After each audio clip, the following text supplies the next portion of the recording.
As clergy, we're not supposed to have favourite parishioners, but Tom is one of my favourites. Tom can't make it to church anymore, and so every month or so I take him communion at home. And home for Tom now is a small room in a rest home. His life is getting narrower and smaller, he says.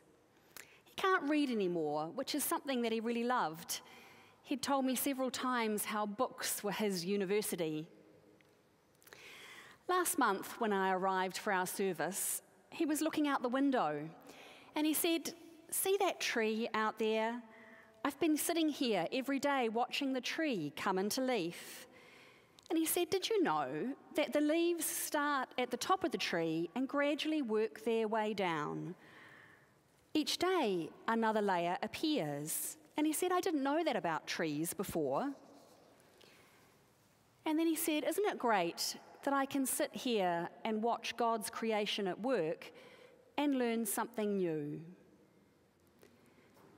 Tom, at 96 years of age, modelling for me what Advent hope is all about.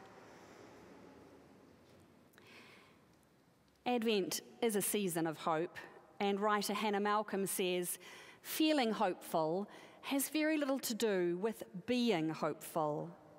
We identify ourselves as hopeful people by the choices we make and by the decision to live as though we are bringing in a new creation. It's not about feelings, it's about living." The people of Israel in about the 700s BC had little reason to feel hopeful. As Kate explained last week, Isaiah began his life as a prophet, preaching in the turbulent times of King Ahaz, who has no choice but to collaborate with the Assyrians and the Babylonians. Prior to the more hopeful passage that we heard read today, in chapter 10 we read that God will destroy the Assyrians and the land of Israel with them. God will wield an axe, and the remnant of the trees of his forest will be so few that a child can write them down. The remnant of the trees will be so few that a child could make a list of them. And that's what it would have felt like for the people as they suffered under foreign rulers and eventually were sent into exile 150 years later. Yet still, from this destroyed forest, Isaiah says, "A shoot shall come out from the stump of Jesse." Now, Jesse was the father of King David. Jesse was not a king, but a shepherd, and his youngest son David was chosen to be the first king of Israel. So Isaiah is saying that the forest of Jesse, the kingly line, has been laid waste. And yet, from the stump, the remaining stump, Isaiah says, a new shoot will grow, a new tree. And on this king or this new leader, the Spirit of God will rest, a spirit of wisdom, understanding, knowledge, and fear of God. And the world will be changed so much that even animals that would normally eat each other will live in peace together. And as Kate also said last week, we Christians tend to leap forward 500 years and apply these descriptions that Isaiah gives us to Jesus. We claim the description of Isaiah for our own picture of Jesus. But this narrows Isaiah down into one track of thought and can limit the vision somewhat. It is true that John the Baptist from Matthew's Gospel picks up the same imagery to describe the coming of Jesus. Even now, John the Baptist says, "The axe is lying at the root of the trees. Every tree, therefore, that does not bear fruit is cut down and thrown into the fire." But of course, Matthew, as a gospel writer, has access to the prophet Isaiah just as we do, and so is inspired by the same imagery. But that doesn't mean that Isaiah was only talking about Jesus. Isaiah was addressing the people and politics of his time. And if we can use the imagery to address our time, then we can also follow in the prophet's footsteps with Jesus alongside us. Walter Brueggemann says, as much as any of the prophets of ancient Israel, Isaiah is the voice of an insistent public theology. An insistent public theology, an assertion that Yahweh's rule matters consistently to policy and practice. The demands of God can or should be seen and heard in the way that we make policy together in our societies, the way we act towards each other, the way we look after the vulnerable. In Isaiah's day, a calamity or a natural disaster was seen as a direct intervention of God into the lives of the nations. If the land of Israel was invaded, well, it was clearly a judgment of God against the people. If an earthquake struck, the people must have sinned.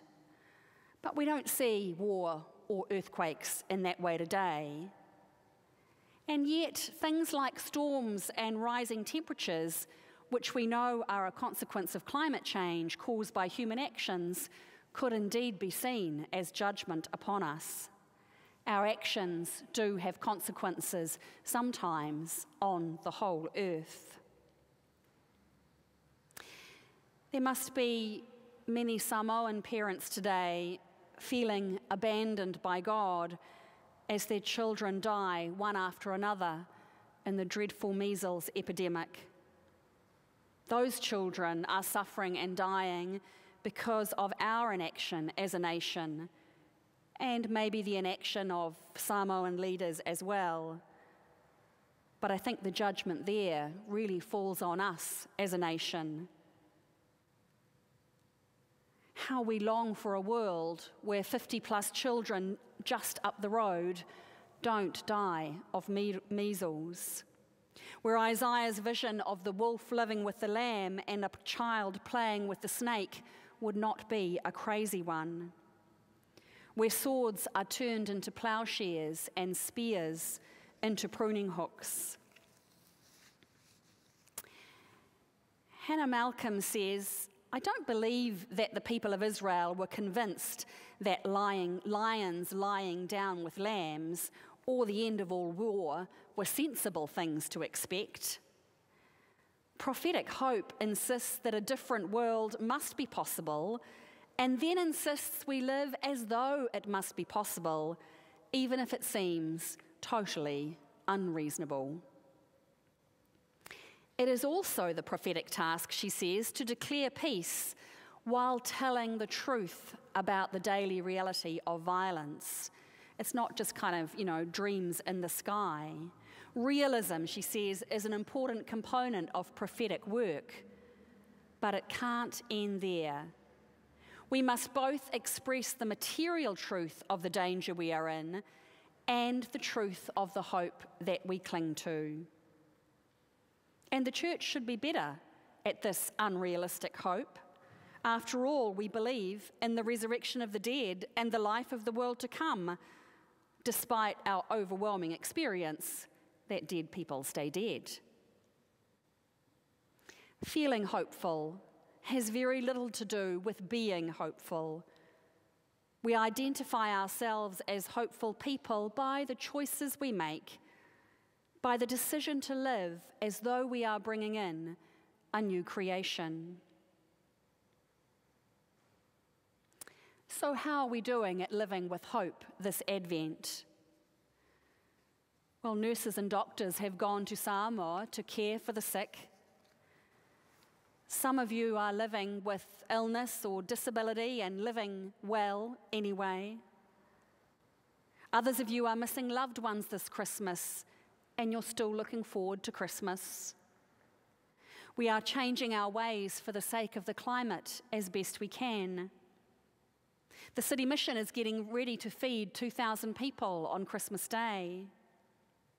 The Housing First program is housing people who are homeless, one person at a time.